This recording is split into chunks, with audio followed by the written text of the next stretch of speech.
今天早上腌的酱油肉已经挂在外面哈，晾晒起来了。这一周的天气都挺好的。猪肉摊上全部都是人，都是在绞肉馅做腊肠的。我只买了五花肉，因为其他的肉基本上都不是很好了，就让摊主哈给我切薄一点，大概就是1指宽。我买了7斤，110多块钱。你拿回来以后不要冲洗，就直接放一点白酒哈，我淋了2遍，就里里外外都给它涂抹均匀，去腥嘛，还可以保存这个肉的时间。接下来就是这个酱油，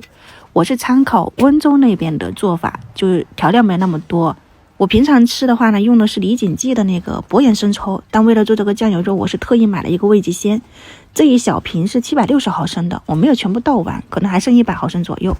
然后再加了一点点白糖，小半碗，随便抓捏了一点味精、鸡精，这些你可放可不放。但是我吃的那一款浙江的老字号里面的那个酱油肉里面，它是有这些东西的，所以我是稍微的添加了一点啊。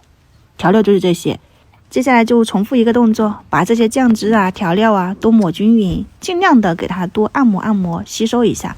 我可能是因为比较薄，我只腌了3个小时左右，就早上腌好以后，中午基本上也就可以拿出去挂了。你如果是比较厚的话呢，可能需要腌1到2天。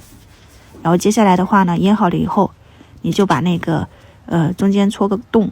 放到一个绳子把它挂起来，找个通风晾晒的地方，就是有风啊又有太阳，温度低的话呢，做这个肉应该是不会臭的哈。但如果温度高，你们